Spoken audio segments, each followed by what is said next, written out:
Okay, so if you are either a middle school teacher or you are a parent of middle school child, this is the interview for you. We are interviewing my friend Shantae, and I am so excited. So Shantae is a grade 6 and 7 math teacher, and most importantly, she is where I have been doing my mindset coaching for teachers for years. So we run 2 times a week. We just upped it to 3 times a week. Yay. And whenever there's an issue, I always coach her through her mindset. So when I decided to go forward to become a mindset coach for teachers, she was like my number one cheerleader. Like I had my own personal cheering section behind me. So I am so grateful for her. And she is going to help you if you are also working with kids in that kind of 12, 13 space. And she's just amazing. So let's get into it. Hey, teachers and parents. So this interview is for you if you work with or have children in the 12 to 14 age range, you are looking for ways to connect with or help those children, and or you are looking for ways to prioritize your physical and mental health. So in this episode, we are talking to a good friend of mine, Shantae Phillips, who is a grade 7 math teacher from Cape Town, South Africa. Shantae, thank you so much for joining us today. I'm so excited to have you here. So before we begin, can you maybe tell us a bit about yourself, what motivated you to become a teacher, like where you've taught and sort of, how you got to this point? Sure. Hi, Marissa. Thank you for having Hello. me. Yeah, so my teaching journey was actually a segue from a completely different career choice. So I started doing a BA in English Psychology and Politics at UCT, which is the University of Cape Town here in South Africa. And after that, started my postgrad LLB. And 2 of 3 years into that, I decided I needed to take a little break, and I took a gap year. And during my gap year, I went to the States and I worked at a summer camp there.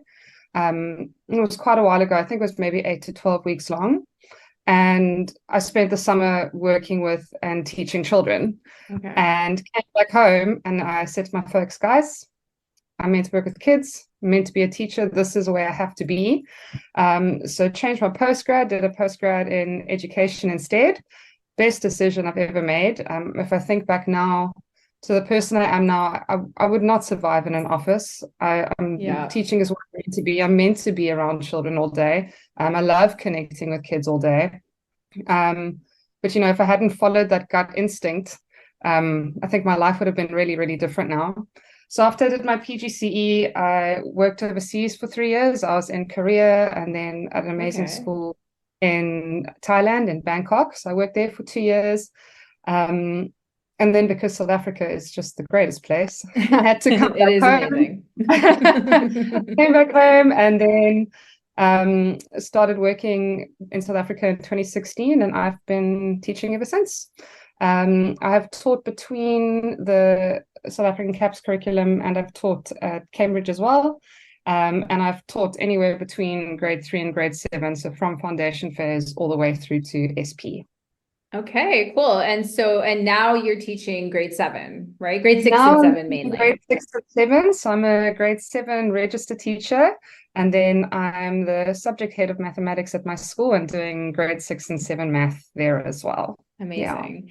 So I'm going to focus on grade 7 for a bit because I know I've also taught grade 7. I've taught grade 6 and 7. And I know a lot of things happen in grade 7 in terms of how the kids change from grade 6. It's pretty crazy. So what do you enjoy teaching the most about grade 7?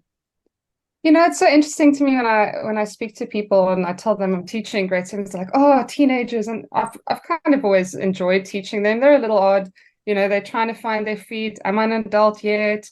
Am I Yeah. still part of this group? Am I ready to be independent? What I enjoy most about teaching grade 7s, particularly this generation of grade 7s, is they are very receptive to communicating with you as a teacher. And I also find that they really, if you give them the time, they will share any and all of their experiences with you. So they're a little bit more mature than the younger kids that I taught previously. And, once you've found a way to connect with grade sevens, this age group will quite willingly entrust you with anything that's going on in their life. And if you manage to make that kind of relationship, it's a really rewarding grade to teach. And then they, as independent and as grown as they still come to you for advice, come to you feeling a little off, come to you if they need just a little bit of support, or if they need a little bit of a pep talk. So it's truly one of my favorite grades to teach. It comes with difficulties. We all know the growing pains of being a 12 and a 13-year-old. I'm sure we can all remember back. Yes. And those growing pains are still there, and they're all going through the same things that we did. But that's almost what makes them so special. You're now able to connect with them, something that you have experienced yourself, but also on a little bit more of a mature level than if you're teaching, a grade 3 or a grade 4. Yeah, I was going to say that same thing. Like, I always liked that, if you just treat them with that sort of respect and that understanding, that you're going to listen to what they have to say, because you acknowledge that they are at an age where they are very clever and they have great ideas, and they can genuinely have a discussion with you, as opposed to just, you have to listen to what I say now because I'm the adult, right? 100%. Yeah. So definitely. I'm actually going to jump to this question first quickly, but what advice would you give a new teacher who's about to teach grade 7 and might be a little nervous, because there are some teachers that find it a bit tricky? So look, I think, whether you're teaching grade 7 or whether you're teaching any grade, I think teachers in general, we need to just remind ourselves that, like our kids, we're just human beings. Yeah. And the sooner you're able to tell your children, listen, I'm your teacher and I'm an expert in this field, sure, but I'm also just a human being. You'll find it that much easier to connect with them, and they'll find it that much easier to connect with you. I think what's really important, I don't really like to jump into the curriculum on day one. The students are a little bit burnt out from the holidays. They're still trying to find their feet. They've woken up early for the first time in 3 weeks. And those first 2 days of the year, or even of the quarter, are a really good time to just connect with them. And that's sort of when you can start setting up your boundaries and your expectations. So my class knows, for example, when they come into the math classroom, they open their book and they do their mental maths. It's every day, it's stuck in their book. They don't need to ask. So they know that expectation as soon as they get to class. So where I work, they have an English classroom, and then they move to a math classroom, and then they move to the science classroom. So there's a lot of transitioning happening through the day. And just to help them settle immediately, they come in, and before me needing to write anything on the board or ask them to get anything out, they know they need to open their book and start their mental maths. So once they have that very clear understanding of what the expectation is, they're all automatically settled, because no one's being reprimanded for doing the wrong thing or not listening to anything. They've come in and they're all doing the same thing every day. They know what's expected of them. They know exactly what they need to do when they get into that room. And again, I think it's important to stress, you need to create a relationship with these students, even the students that can be a little bit taxing on our emotions sometimes. Can like challenge you at times. There are always, just like they're challenging adults, just like they're challenging. There are always going to be students that are going to test your patience. Even the students that are your model students, some days are going to test your patience. 100%. And I think, just to sort of go in with a clear mind that, again, they are just people, and they are at the age now where they are meant to push boundaries. Psychologically, this is where we're at now. They are going to try and push and see how far they can get and see how much they can get away with. And then one thing I just thought of now that's really important to me, each year, and I'm sure this is typical in most schools, there's a handover from grade to grade. And I think, that handover is really important in terms of kids that maybe need learner support, or if there's been any sort of past trauma or family trauma that a teacher needs to know about. But I think it's really important to not read too much into a previous teacher's opinion of that child personally, because that can immediately steer you away from potentially creating a positive relationship with them. So best piece of advice I could give is, don't prejudge your class or your students based on the experience of a previous teacher. And I think it's a mistake that a lot of people make, a lot of teachers make, and especially new teachers make, because you get given this outline of your students. You're like, oh, okay, this one acts like this and this one acts like this. And you've already created a preconceived idea about them before you've even gotten to know them. Yeah, so that would be a top tip for me. Just get to know them yourself. Yeah, 100%. I mean, that took me a while to figure out too. Like in the beginning of my teaching career, I would just automatically believe sort of what the previous teacher was telling me. And only later was I able to distinguish and be like, okay, this is a personal opinion. This is not a personal opinion. So, and I'm not going to really look into this here because I understand it's happened to me before where I will have a completely different relationship with a student than someone else did. And that's like anything, right? It's like when you socialize, there are some people you become good friends with and some people you don't. So 100%. I think, yeah, that is definitely really good advice. With regards to building relationships with the kids, I know because teachers have a lot of other things on their plate, but I know that right now this is an incredibly valuable piece of information and something that kids today really are thriving with because they lack a lot of social skills. What are some of the strategies that you have learned have worked for you to build relationships? Okay, so I have my face tends to give away a lot of my emotions. It always has. I have a very pronounced wrinkle, especially on this side, because I'll usually I had it too. Don't worry, it's right here under here. It's the grade 6E wrinkle, like 2018. Yes. So for me, I've had to really check my own body language and check my facial expression. Not that I want to come across as sort of disingenuous or fake, but children are a lot more perceptive than we think they are, and they pick up on everything. That quick little eye roll you give to your colleague as they walk past, or this and you point to this. They pick up on everything, and they will pick up so very quickly if they know that you don't like them or if you're communicating about them in some way. And I think it's really, really, really important for us as teachers and adults to keep that in check. Now, no one's perfect. I mean, we all have the eye roll every now and then, and it's okay. We're human. But I think it's really important to just be very mindful of what you are putting out there in terms of how you're sitting, how you're looking at them, even just your tone of voice. Right. And so what I've started doing this year is I do it. So my students call me Miss P. Okay. We do a break time tea with Miss P. It's a completely optional exercise. It's once a week during break time, maybe twice a week, seeing on how my week is going. And I'll write up on my classroom door, say tea with Miss P on Wednesday at first break or Friday at first break. And then they can come to me and say, Miss P, we want to come for tea with Miss P. And tea with Miss P can be anything about them spilling the tea on what it is to be a 13-year-old.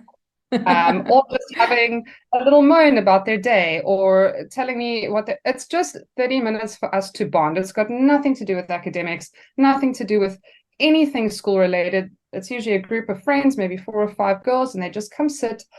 And for some of them, it's just a time to offload.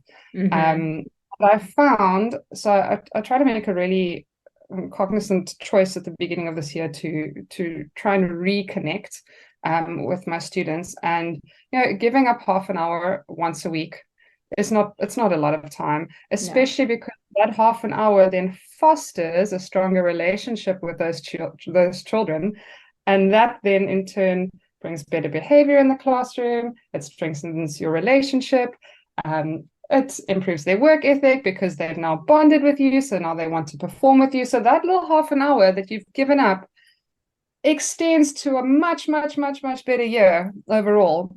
Now, of course, this is not possible for all teachers. Not everyone, has the time to give up. But if you can find small ways to just, even take 5 minutes, in the morning during register, just, say, how are you guys doing? Like, where are we at? How are we feeling emotionally at the moment? It doesn't always have to be, is your homework done? Where's your day? Just, are you guys?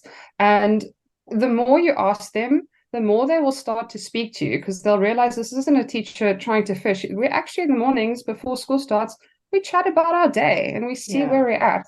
And I found that this generation of grade 7s in particular, they really want to be heard and they really want to be seen. And just small little things like that, just reminding them that we can connect on a person-to-person level, not a teacher-student academic level, Yeah. makes the relationship that much stronger. Sorry about my dog. It's okay. That much quicker. Yeah. I was also going to say, sometimes, right, for as teachers, our option is, okay, connecting with the students, or maybe on your break you spend in the staff room. And let's face it, like sometimes when you go into the staff room, it can also be a bit toxic because you're never sure what people are going to be talking about. And if someone's in a bad mood or has had a bad morning, that can infiltrate into other teachers. And as a teacher, you have to sometimes make the choice to sort of like remove yourself from that situation. And this is a great way to do that. And by connecting with the kids who are funny, let's face it, and who are telling you things that will never affect you really personally. Although, okay, you might get a student one time telling you something that's, very important, and then you will deal with that. But on the whole, it's like a lot of laughs too, right? Yeah, The time with those, 100%. yeah, they're so funny at that age as well. Like they have a great sense of humor. I know Yeah. you asked previously about advice for new teachers. So myself, and so depending on how a timetable is scheduled, there's usually specific teachers that have admin time together. And then we'll either go sit in the staff room. So you're usually around the same sort of group of people. And myself and 3 other staff members were chatting at the beginning of this year. And we said to each other, let's just make a concerted effort this year to not moan. And I'm all for if you need to just have a quick little rant, because again, it can sometimes be quite emotionally taxing teaching children, but not to have this constant negative rhetoric in the classroom. We've been back at school for a month now, and I can feel the difference because we've all made a concerted effort. So if you are new, surround yourself with those people, because when you start thinking about the good things that happened in the day, or the one good thing that happened with one student, you start to see more of those good things. Yeah. And all of a sudden, the things that we were worried about last and stressed about, they seem like such a distant memory, because now we're excited about sharing, this kid had this amazing oral, or this student finally, I don't know, solve this equation for the first time. And I really believe that if you connect with those people and you start actively looking to share that positive news, you see more positive. Now, I don't know if it's just was always happening and I didn't see it, or if we've done like a law of attraction here and we're putting out stuff, we're getting back the good stuff. Sounds like it to me for sure. Yeah. Anyway. No, Sorry. I'm so glad you said that, because, I focus so much with my mindset coaching, and it is exactly that, right? That is something you are within, that is within your control, is deciding to focus on, what went right in that session, in that lesson, with that student, or with that class, and finding those teachers that want to support you in a positive way, so that they, sort of always say, like, you're nurturing the garden of your mind, right? You can plant flowers or you can plant weeds. And if you find those people, then, your garden's blooming, and it's a very positive space to be. So I'm so glad you did that. And we should actually reconnect at the end of the year and see, like, how much it affected your year, because I'm quite sure it's going to be amazing. I mean, look what's already just happened in a month. I mean, right? I'm halfway through the quarter and I'm not tired. I don't feel burnt out. I don't have Sunday blues today. And I'm telling you that is a big part of it. So yes, let's connect in December, and you can compare what I learned this December from the previous Decembers you've known me. Yeah, 100%. I would love that. Going back to what you literally just said. So what is one thing that you sometimes do to help with your time management as a teacher? Okay, so look, children are going to know if you're unprepared. Yeah. And if you come into the classroom unprepared and even seem marginally flustered, they are going to pick up on it, and they are going to take full advantage. Because if I'm in a meeting and the person who's starting the meeting hasn't started yet, you can bet I'm going to be on my phone. I'm going to be doing something I'm supposed to, because that's just human nature, right? Yes. So in terms of time management, I usually in the holidays I set aside 3 days, and those are the only 3 days during the holiday that I work. And then I prep out my entire quarter. So my planning per grade, my planning per day, exactly what I want to do, exactly where I want to set up my assignments, because those 3 days in the holiday might seem a little painful during the holidays, but then I go into the year and I know that my first 3 months are completely set out, completely planned. My assessments are ready to go. So already that is a major stress off my shoulder, so that my admin time at school can either be, for marking or giving feedback, or if I've got to do any moderation, doing that, or if I've got to maybe meet with someone because there's a concern I have, or someone needs to meet with me because they need me to help them with something, then I can do that, that I'm not stressing, my planning for tomorrow, because it's done. And then what I've also started doing, I don't really follow trends that much. I think I bought a NutriBullet about 7 years after they were released, and I'm like, why did I wait 7 years? I know. I was also like, why did I wait 7 years? Like, this thing is 10 minutes, amazing. 10 years later. Yeah.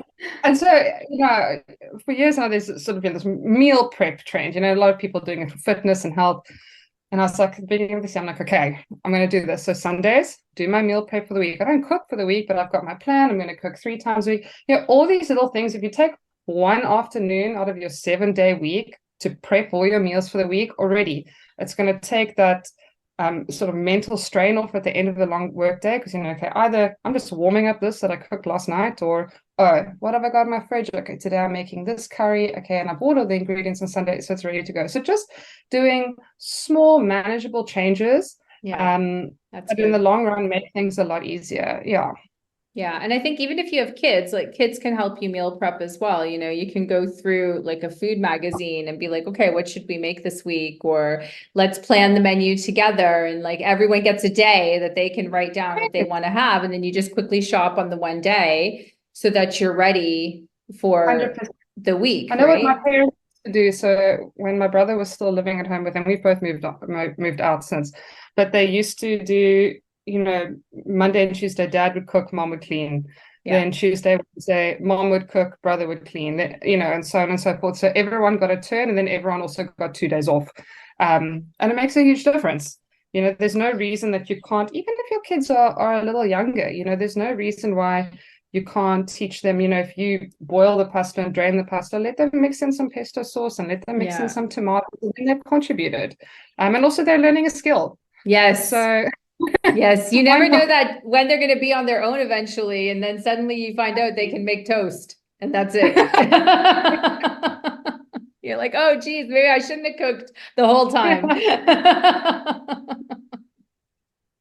Yeah, it's good. That's very good advice.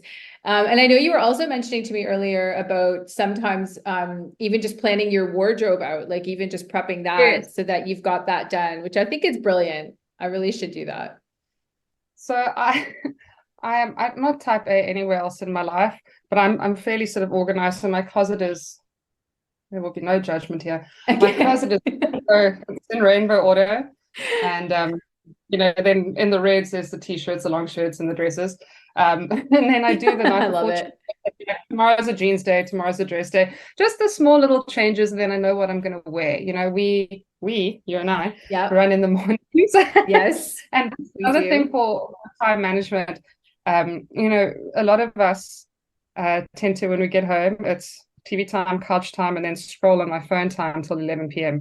And then you wake up and you're tired, and then going to gym at the end of the day is the worst thing that you could possibly imagine. And I really want to encourage people, rather wake up a little earlier, do your gym, do your activity, go walk your dogs for an hour before work. And then when you come home at 9 o'clock, go to bed, rest your mind, rest your body. You're going to wake up feeling a lot more refreshed. Sure, it's tiring to wake up at 4:30, 5 o'clock, but you're going to feel so much more energized that day because you were active instead of rolling out of bed, which I used to do. Make no mistake, I was the first one to get into bed at midnight and roll out and think, why me? But if you can rather utilize your morning time, have an early night's sleep, you're going to feel so much better anyway. Yeah, no, I 100% agree. Like, since I've made that shift as well. And you don't even have to it doesn't have to be an hour in the morning. It can be 10 minutes of just, doing some stretches, doing a quick yoga, doing some jumping or whatever would work for you, just to sort of get your brain like awake and moving, right? And prioritizing that sleep for yourself because you're worth it and it is that important. My last question about the grade 7 and a strategy for some other teachers before I get into parents quickly is, what are some of the strategies getting kids to listen and stay focused? Because you're at a school that works with iPads. So it is, I know it's difficult to keep them focused and off the iPad. So do you have any strategies? Is it as simple as just like keep your iPad in your bag? Or what do you normally do? 100%. So I think first, it's important to remember listening and focus looks different for different people. Yes. Okay. I'm listening to someone 9 out of 10 times I'm busy doodling. That's just, I'm one of those people. I'm usually drawing or doing a little scribble, and I can promise you I'm hearing everything that you're saying. And this took me a lot of time to understand, because if a child's eyes were not on me, I'm like, why are you not listening? And actually 9 out of 10 times they could repeat pretty much verbatim what I just said. So I think the first thing to do is just recognize that what focus and listening looks like to you might not necessarily be, wait, let me rephrase that. What you think focus and listening should look like is not necessarily going to be the same for all students. I think that's the first thing we need to establish, right? Secondly, so I've got iPad boxes in my classroom. So when they come in, if I know we're not going to be using the iPad during that lesson, they just come in, pop their iPad in the box. And then if we need halfway through the lesson, then they can come and extract it. And I think, it's like even adults having a mobile phone. When you've got your smartphone nearby, you are checking it. And I think that I know that there's a lot of struggle with iPads in the classroom and discipline. But I think that for this generation, it's hard to ignore a device, because you've grown up with this device communicating with you. And as a teacher, we now need to help and say, look, physically put this away out of your sight, or away in your locker, or away in your bag. And then, for us to monitor them when they are on their devices, because we've got one-to-one iPads, I just monitor them on Apple Classroom. Keep track that everyone is where they need to be, or I can just lock them into an app so I can make sure that everyone gets on track. But no one ever gets this right 100% of the time. There are always going to be kids that are going to stray. There are always going to be kids that need a little bit of redirection. And it doesn't mean that you're a bad teacher, or that they're a bad student or anything like that. They just need a little more redirection. Yeah. And staying calm, I think, is key. Staying calm, 100%. And you know what? It's a new. This is pretty new for all of us. 5 years ago, we didn't have one-to-one iPads in the classroom. And we're sort of having to figure it out as we go along as well, because you can't not allow children to have devices. This is how the world is at the moment. And I think also, here comes the part where we need to sort of remind them that in this space, this device is for academics. In your home space or in your free time space, this device is for your personal use. And I do think I have noticed now, with my grade 7s compared to the same group of children that were in grade 6 last year, their device usage is that much better. I think that they are a little bit more mature now. They also know the expectation from me, which is important in the classroom. I think it also comes, with time. But yeah, the best we can do as teachers is when they don't need it, physically put it away. And if they do need it, take the time, learn how to use Apple Classroom, learn how to lock them into an app, and just understand, there's always going to be a kid that'll get around a firewall, and that you just need to take as it comes. Otherwise, in terms of focus, some children, I know while I'm talking, I need to say, hey, Marissa, did you hear what I said? Yes, ma'am. Can you repeat it back to me? Some of them need that 5-minute check-in. I don't really teach for more than 10 minutes at a time. I try to chunk the information. Okay, we've discussed it. You've done your group work. Go work independently. And then, halfway through the lesson, then we'll do a second little bit, because there's also only so much time that a child now can focus listening to you. And I'm not as exciting and colorful as a device. Absolutely. So none of us are. And I think none of us are. Adults even struggle to focus for long periods of time.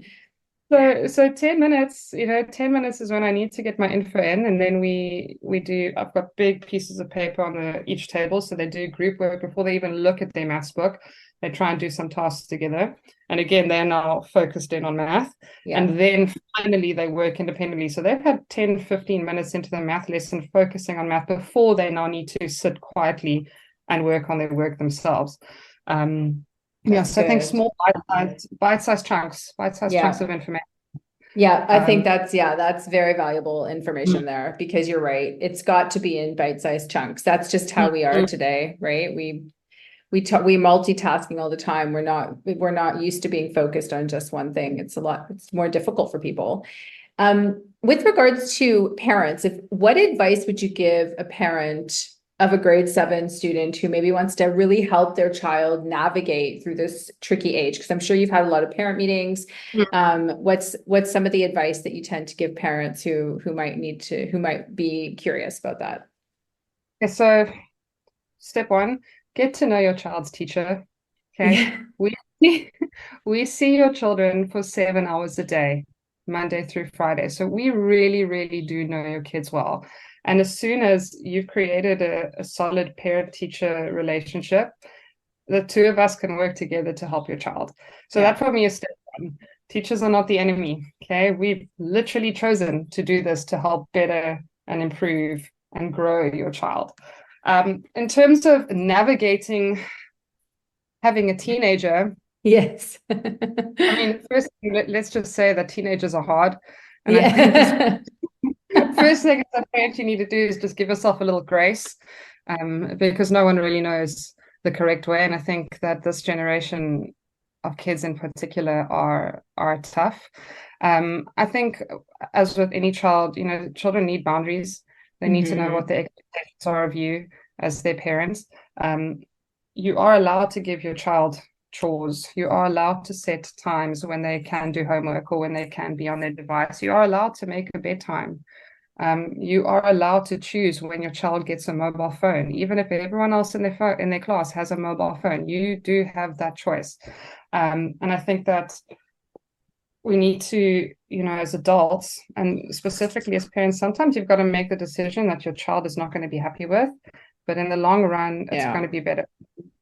10-year-olds don't need cell phones. They don't need access to social media. And despite some of the negative pushback you might get from your child, because all my friends have it, in reality, probably about 5 of the 25 in their class have it. But they don't need to be exposed to everything that is out there so young. Further to that, children that are on devices, parents need to, as best they can, I don't say monitor the device, but they need to just keep tabs on what is happening on those devices. I mean, if you've got an iPad, if you make an album in the Photos app and you share that album, you've automatically created a new instant messaging platform for you and a friend. Now, if you're a parent and you don't know this, you're checking your child's, messenger, and you're checking this and this, and everything looks fine and dandy, because where else would you look, right? I think trying to just stay on top of, as far as you can, what is actually happening on your child's device would be beneficial. And just don't give them unrestricted 24 hours a day access to it. And at bedtime, take the device, charge it in your master bedroom, and let them go to bed. I remember when I was in matric, so grade 12, we had the latest, I don't know if you were in South Africa, but we had the newest sort of instant messaging thing called Mixit. So this is before WhatsApp. Oh yeah, we had Mixit in Canada as well. Yeah, so we had Mixit. And I think I was in grade.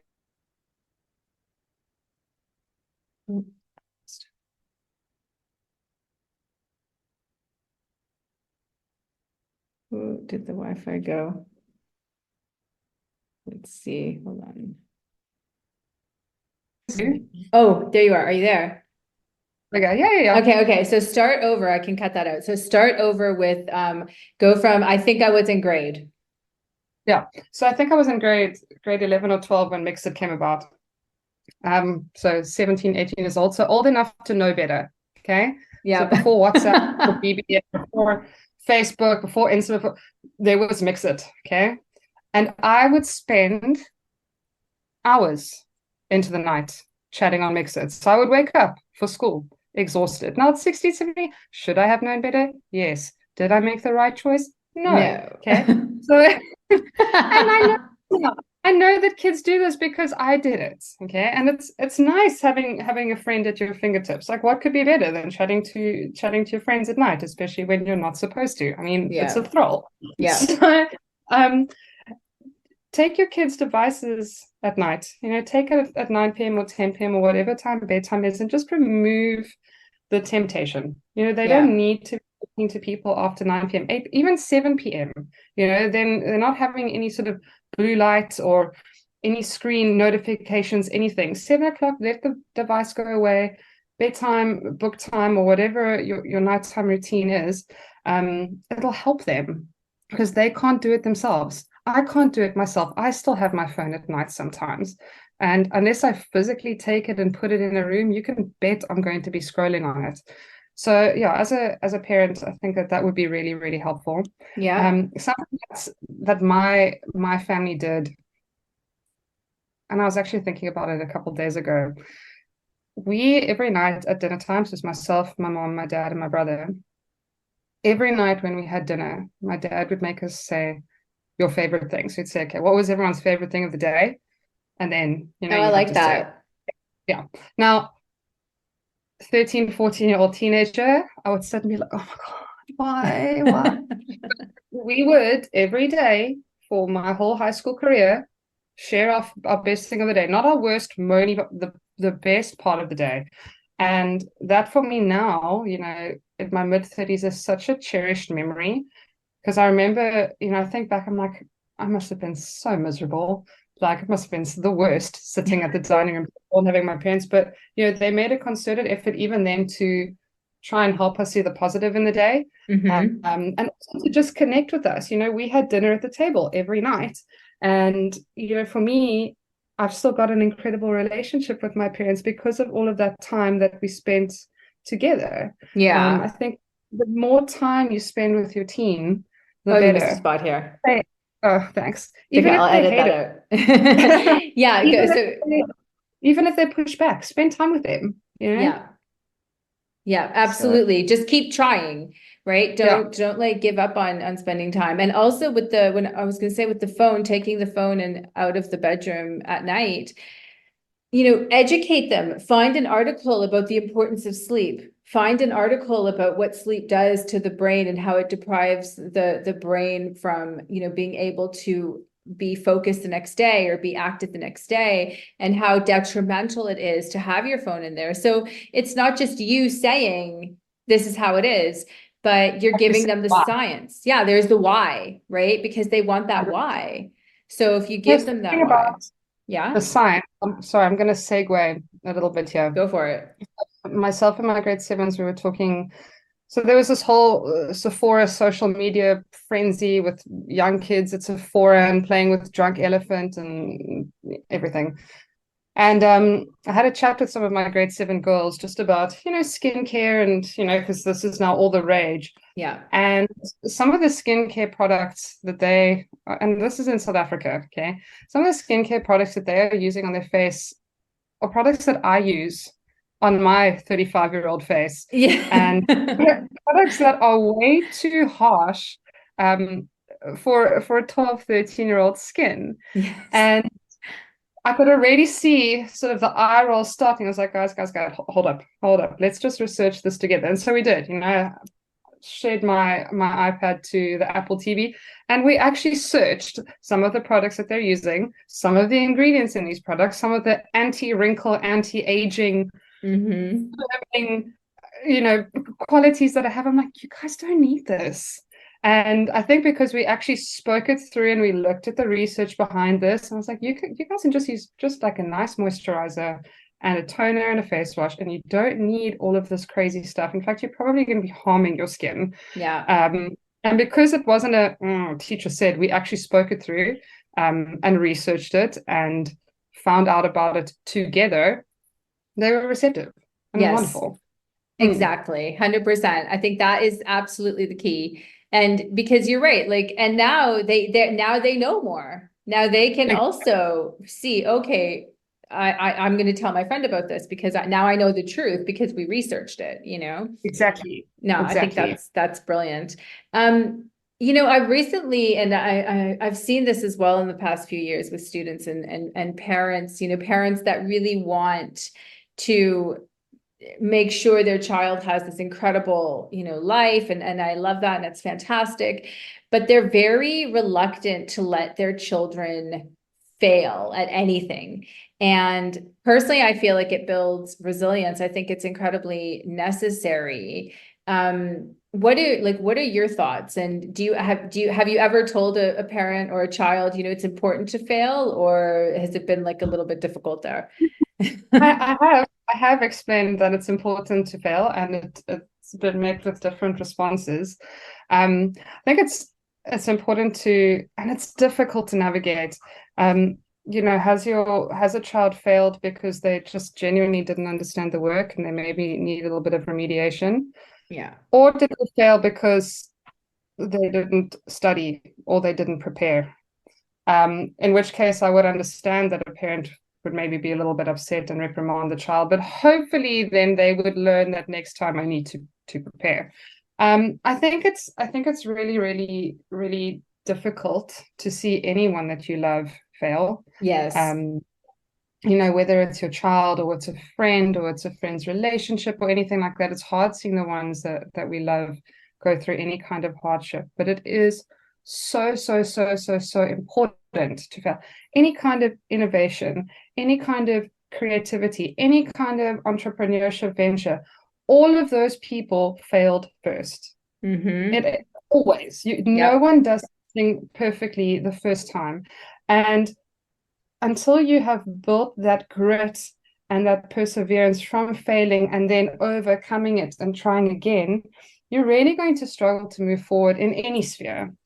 Now, I think it's very difficult, you know, for parents specifically, because, you know, you don't want your child to fail because you want them to get good marks, because you want them to get into the right school, the right university, and live a long and prosperous, happy life. But I think that there's sort of different aspects here. Why has my child failed is the first thing that we'll back. Is there something that they missed? Is there something more that they should have done? Is there something more that I as a parent should have done? And then once they fail, talk it through with them. Reprimanding them, shouting at them because they failed is A, not going to change their grade, and B, is not going to strengthen your relationship. Nope. You know, if you are upset that they failed because they didn't prepare, you know, speak to them about it. Why didn't you prepare? Maybe help them with some time management, maybe set up a study schedule, maybe. So I know we send out an assessment letter so parents know when assessments are coming up. And I understand wanting your teen to be a little bit more independent. I get that, and wanting them to take accountability of their learning, and we should. However, some children need a little bit more guidance. Some children do need a parent to say, listen, there is this assessment coming up. Don't forget, or have you prepared for this? You know, so if they failed because of a lack of preparation, talk them through it, help them to make it better next time. But any kind of anger towards the failure is unwarranted. Rather, you know, try and figure out why it happened. But a 0 or an F grade, getting angry at that, you know, that's not going to make anyone feel better. And it's also not going to fix anything. I, at the beginning of the year, usually give a pretty, not a difficult task, but I tend to give a pretty tough review, sort of as we go into the year, especially, you know, in grade 7 now, especially in maths, we've got children that are quite mathematically, or that have quite good number sense.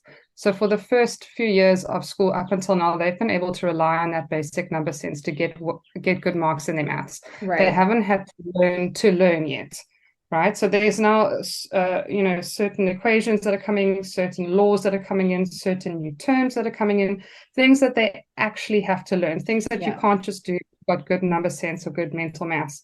And that first review usually covers those concepts that I've taught in class or that we've done in group work, and I can very quickly see which children were paying attention and which grasped it, and which children like, I don't need to prepare for this, I've got this, it's fine. And for a lot of them, it's quite a big learning curve. And 99% of them are like, Yes. oh man, I didn't study. And now I see why. And I'm like, okay, well, now we've done this. Now we've got the bad review out the way. Now we know to do better. And for most of them, I said, look, this one's not going to count that much, or this one will only count 5%. And then immediately like, okay. And then they do better because now they've done it once. They've made the mistake once and they don't want to feel that way again. Yeah, I think it's important. Yeah, I think also like giving them the self-talk that they Yes. need to get through something like this, right? Because it's one thing for you or your parent to say, okay, it's fine, it doesn't matter, it's one test, but they also have to come up with the self-talk to be like, okay, what happened? I didn't study as hard as I should have. Okay, what could I do differently next time? Where did I actually go wrong? What were the areas that I struggled with, right? Instead of just like, oh, I'm terrible and ripping the paper up. Exactly. Right? Like actually giving them that self-talk to create that growth mindset. Yes. Oh, okay, I didn't do well on this paper, but I have an opportunity to do better on the next one, and I'm going to take that opportunity. So I 100%. think, yeah, that's definitely important. Shantae, I wanted to speak a little bit about teachers' physical and mental health, because like when I deal with mindset coaching, I find that these days there's so many teachers really struggling with mental health, and I know, several years back, like both of us have gone through that, because we didn't really have the strategies that we maybe needed that we have now.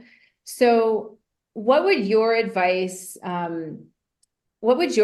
to teachers who might be struggling a little more with mental health in terms of teaching? Okay, so being a teacher does not have to take over your life. You are allowed to be a teacher and also a wife, a sister, whatever, husband, Yes. boyfriend. And you are allowed, after your work day, to shut down and go and have your home time, just as you would if you had an office job. Now, I understand that it's a little different. I understand, we do tend to carry, any burdens that any children might have put on us. We might be thinking about maybe a difficult email or something not so nice that a parent said to us. It can sometimes be a little difficult to switch off after your teaching day and then, transition into your it's me time day.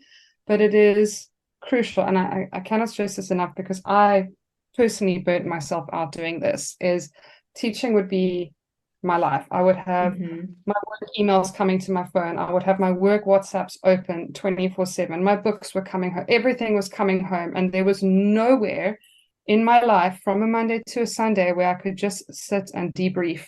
Because if it wasn't a book somewhere, it was a computer somewhere or an email that I was checking. Why was I checking emails on Saturday night? You don't need to do that. Yeah. You don't do that. I think it's so important to not get caught up in this sort of rhetoric. Oh, teaching is a calling, and that you have to invest 24/7 of your heart and life and so. No, you're going to empty yourself, and you're going to have nothing to give to your kids if you are not taking out time for yourself. Nothing. Yeah. And I think, step one for me was removing my work email from my phone. So it's my personal phone. It's not a phone that's given to me by job. And I don't need to be checking work emails after 5 p.m. So I will check them on my laptop when I'm at school.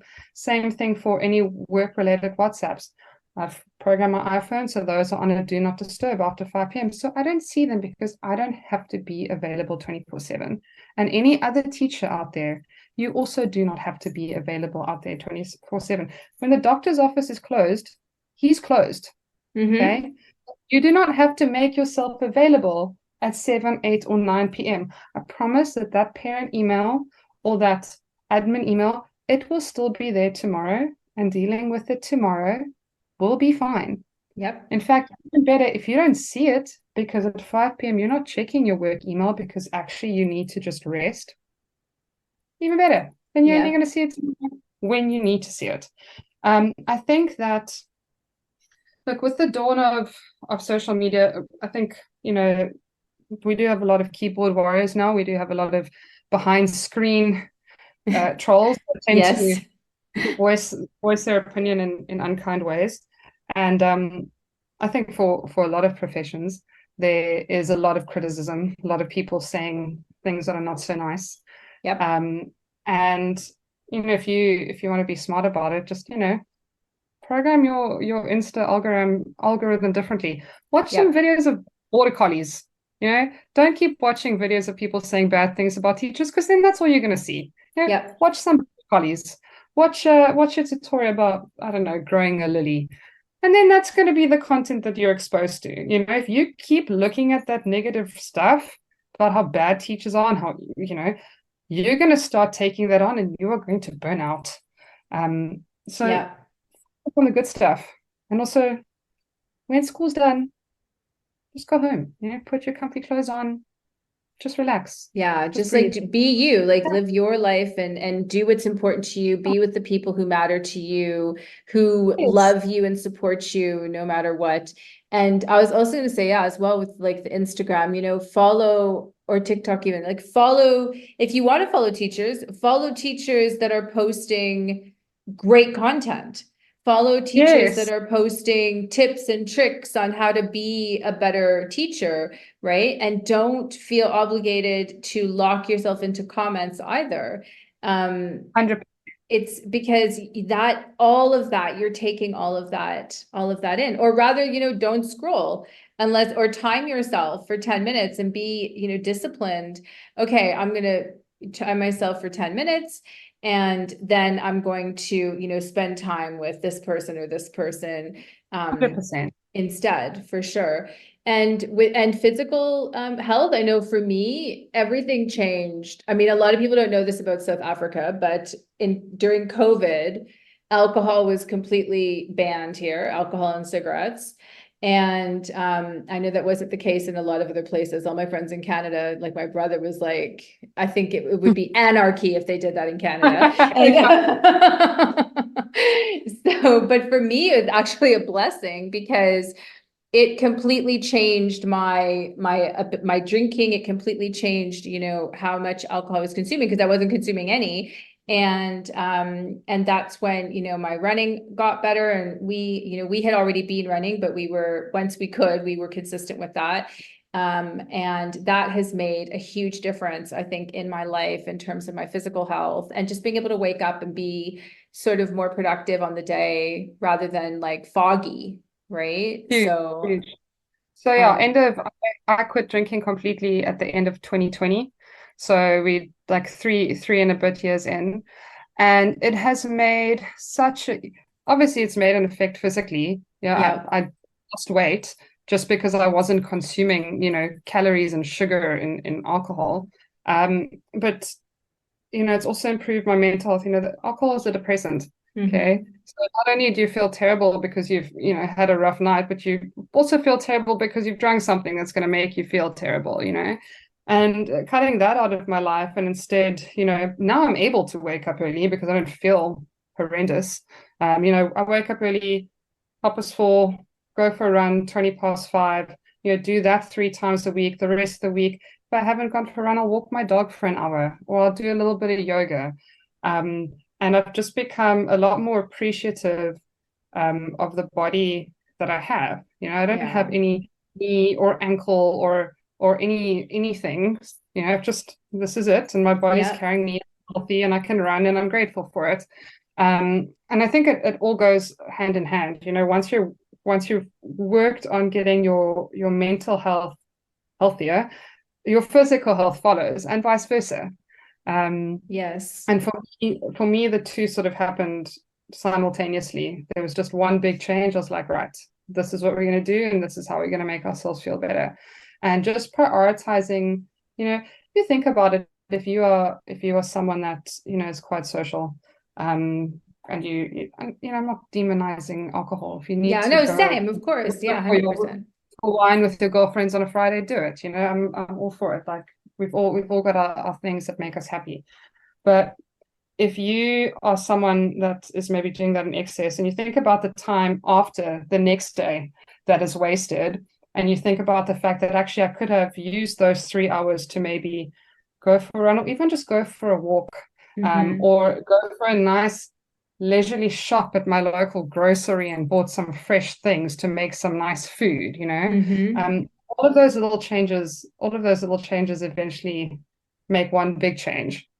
Yeah, so as teachers, I think, you know, you've got to prioritize your physical health, and also, yeah, you want to set a good example for the kids you teach.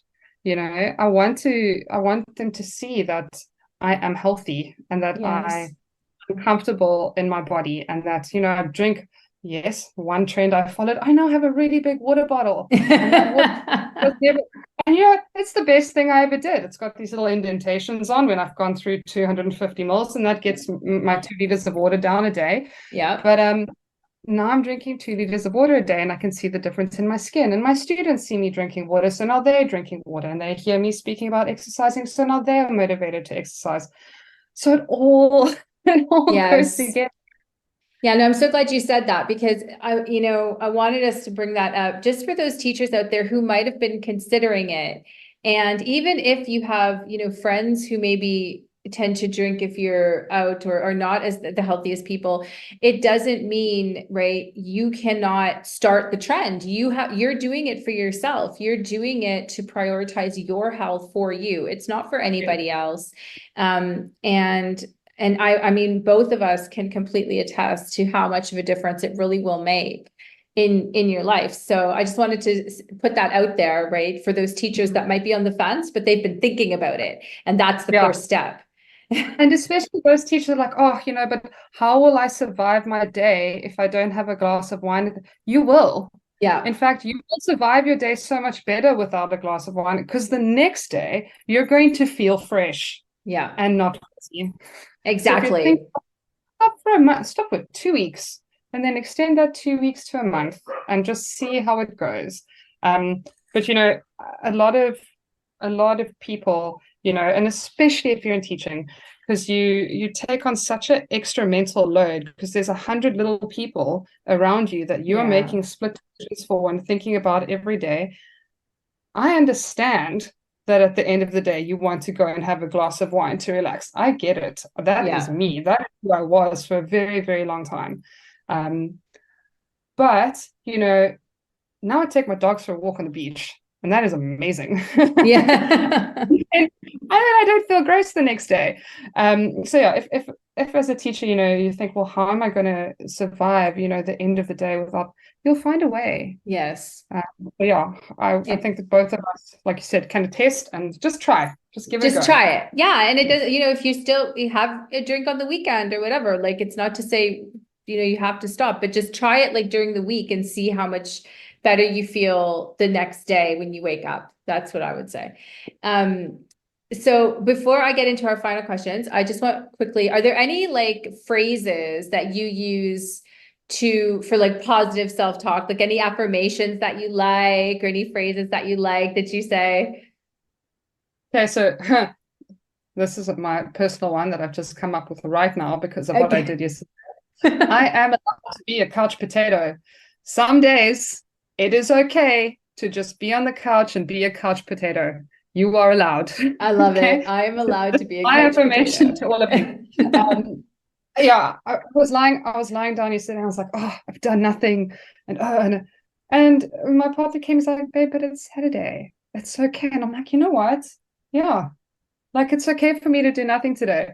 But and I was serious that I do constantly affirm with I am enough. Yeah. That is my go-to.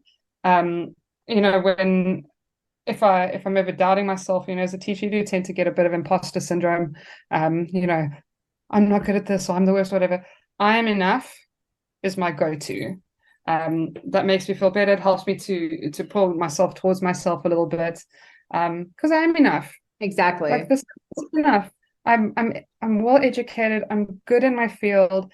I stay up to date. I do professional development, and I genuinely have the best interests of those around me at heart, and that's Yeah. enough. That's You know, I'm so, not a Pinterest teacher. I'm not a color. Me as I teach, I'm enough.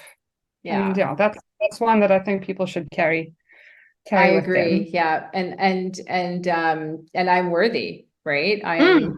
I am worthy of great things. happening in my life, and I'm worthy of great people being in my life. And yeah, 100%. I love that too. I am enough. I had that as a screensaver for a long time. Okay, are there any books that you would recommend for teachers for personal development or professional development? Yes. So I actually had a parent send me this book.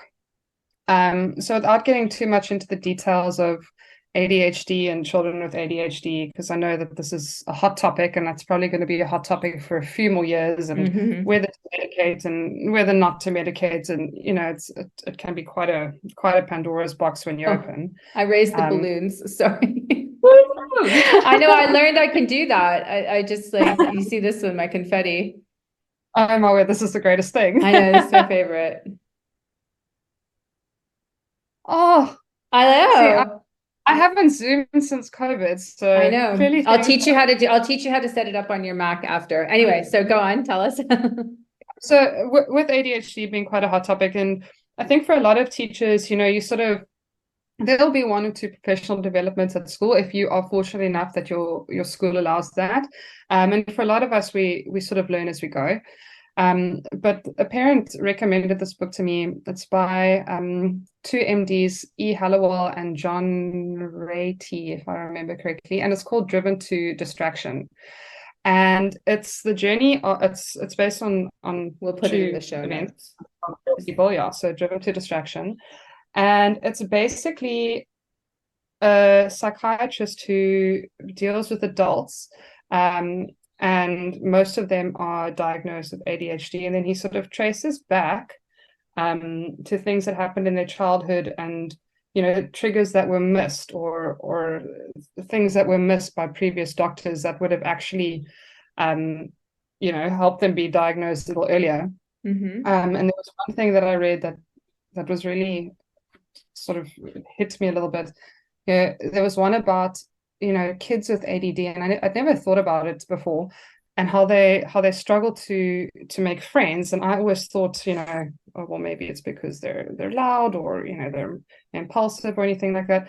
And the way this doctor described it is sometimes people with ADD come across as flighty, or they come across like they are not focused on you or not interested in what you're saying. Mm-hmm. Yep. And then for children, if you are speaking with someone and they seem flighty, or they seem disinterested or distracted, you don't bond with them. And that's actually one of the reasons these kids are not making friends. So look, I read it a while ago, so that's just a little tidbit. That's But for me, there were really interesting things in there that I'd never thought about. And then when I read, I was like, oh my word, light bulb Mm-hmm. moment. So I'll find some screenshots of it and send it to you, because I don't think I'm giving it enough justice. But it's a really, really good read. Yeah. On how ADD presents, in adults and in children, and the sort of psychological effect and the social effect it can have, because we're so worried about ADD in the classroom and how this child might distract these children, or how they're not learning, but it impacts those children in such a wider realm that we don't even think about as teachers. And I read this and I was like, oh wow, Yes. like some of these children are going through a lot, and I didn't even think about it.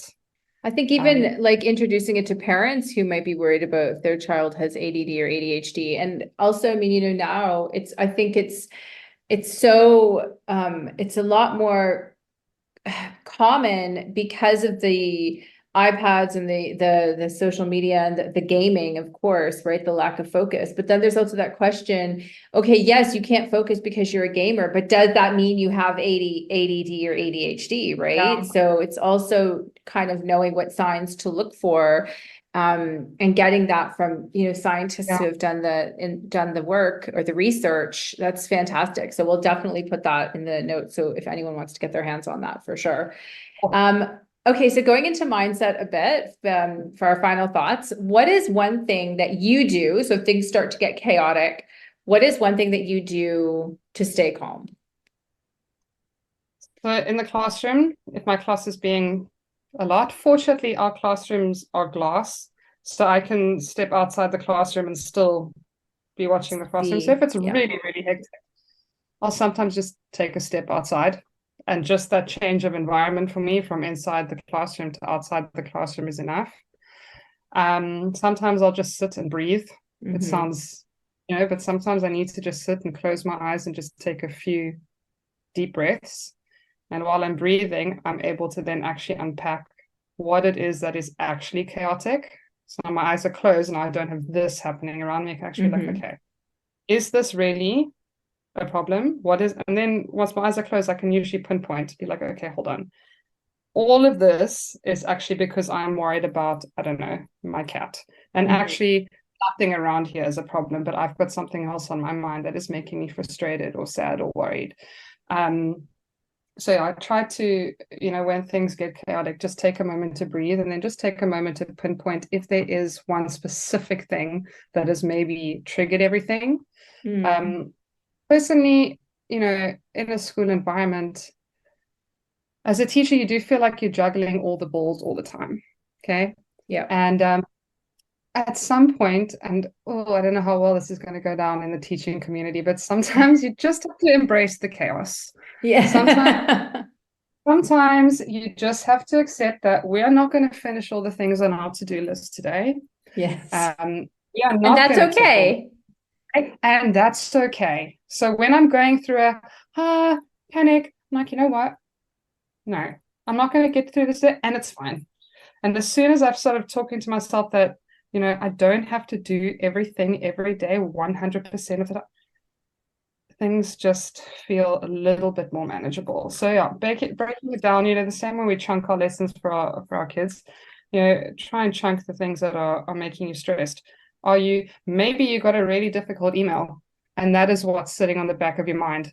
And now everything around you seems out of your control because of that one sentence that you read that made you feel a little upset, and once you can pinpoint that, then you can go, if you've got a principal like mine, who's the best, you can chat to them and say, listen, I got this, help me through it, and, share the burden. But I think, just embrace the chaos. I also think if it is an email, my best advice, and I know this is probably not going to go down with like younger generation teachers, but call the parent, have the difficult conversation, get it out of the way, stay calm, let them just yell at you about whatever they need to get off their chest. Do not get trapped in an email war, because an email war takes so much time. You cannot predict the tone. You think they've got this tone, they really have this tone. They think you've got this tone, you actually didn't. But just start having the hard conversation, call the parent. I have nipped so many things quickly in the bud just by calling. Yeah, and if you don't have the resource, then just call them in for a meeting. And or that. If you feel uncomfortable, ask your grade head to be there or your subject and just call them in. And, it might be, a half an hour meeting that's uncomfortable, but there's nothing worse than getting an email and then you send one back and then you've got that anxiety and you're like, oh gosh, what's coming back? Just, like you said, nip it in the bud, give them a call, have a sit down meeting, and then be done with it. Don't respond. Just be like, thank you for the concern. I would love to have a meeting. When are you free? 100%. Right. And that way you can prepare, you can have someone with you. No one has to worry about like he said, she said. It works out so much better. It saves a lot of time. Cool down as well. It gives you time to cool down. Exactly. I've texted my friends something sometimes and afterwards been like, oh, I should have thought about that. Sometimes, as a parent, these are also working adults. These are also people that are stressed out. And sometimes, now my kid has come home and failed, but also I had a really tough time with that client. So you go, and it's actually got nothing to do with the teacher, but then as a teacher, if you go back, then we've created a catastrophe. So like you said, call, have a meeting, day or two later, everyone's relaxed, and then things get, and also then circling right back to where we started, then you've created a relationship with that parent, and then you can work together to work with that kid. There you go. Everyone's on the same page. Magical little triangle. Teacher, parent. Yeah. We should put that on a sweatshirt t-shirt. Like we should have the triangle with like teacher, parent, child works together. Yes. Tell me, Shante, how do you move yourself from a negative mindset? If you find that you are sort of getting into a negative mindset, how do you move yourself into a positive mindset? Well, look, not to sound funny, but since I stopped drinking 3 years ago, I very seldom find myself in a negative mindset, that's difficult to climb out of. Great. Things seem a lot more manageable.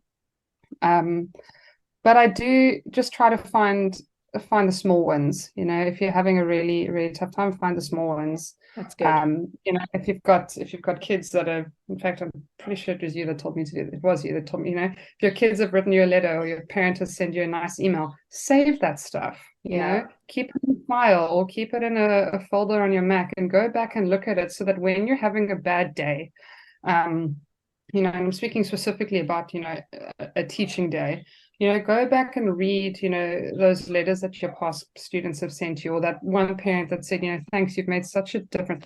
Also, parents, those emails are the best. Yes, They make parents. day. They make my day. We think you should be sending those one a month. I will do anything for you. And it makes such a huge difference. It does. So, focus on the small wins, and eventually the small wins make up. They add up. And I think, if you're really struggling, find yourself your teacher bestie. Okay. Yep. You need someone there with you. Absolutely. And find yourself someone that you can trust and someone that has got the same sort of growth mindset as you do. If you are feeling in a dark space, don't go and speak to someone that is constantly negative and hating on your profession and telling you how terrible everything is, because that is going to make you feel worse. Okay. Try and find yourself, these balloons are life. I Okay? know. Try and find someone that is going to give you balloons. Okay. Yes. Someone is going to be like, you know what? This was terrible. Let's just take a walk outside. Let's go, I don't know, pick a daisy and just stand in the sunshine for 5 minutes. I actually love one thing when I was looking at how to be mindful, practice mindfulness in your class, I did a video on it. But one of the things I love is the rainbow walk. So getting a colleague and basically, or doing it by yourself even, you have to go out and you have to look for things that are the color of the rainbow. So on your walk, because it de-stresses your brain, it forces your brain to not think. So you have to, you've purposely focused on, okay, something red, something orange, something yellow, and then you repeat it so that your brain you're looking at the beauty around you outside and not thinking about what might be kind of on your mind. You can deal with that later, but now you're going to focus on you and actually just some deep breaths. And I love that rainbow walk. I think that's such a great idea. I love that. Love that. I know. And last one, girl, what 3 things are you grateful for today? Today, I mean, it's a gorgeous 35 degrees in Cape Town. It is. Which is wonderful. So I'm very grateful for that. I made a really good banana bread today, which was divine. You have to give me the So recipe. Trying to not waste. So I had some bananas that were looking a little tired and sad. So I make banana bread, and I've got a slice of every day of the week because it's Sunday and I've meal prepped. Yay! And yay! Finally, I'm really grateful that I'm finally in the mindset where I can speak to people and contribute in a positive way. There was a long time in my life where I was, basically like Eeyore, and everything was terrible. Yeah. And I wasn't. It was a tough time. But I'm so grateful now that people come to me when they need a little bit of upliftment, or students come to me when they need a little bit of support. Because I've been able to work on myself to a point now where my cup is full enough to help those around me, and that is something that I'm eternally grateful for. Yeah. Oh, I love that. Let me see if I can. Here's my woo.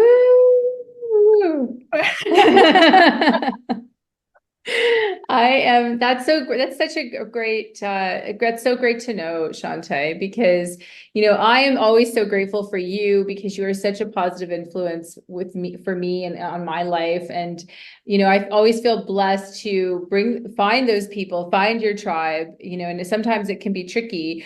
So I'm just so thankful that you're there with me, through this crazy life that we're living. And I just really appreciate you for, the fact that you're helping these students embrace like their greatness and guiding them through this maze of life.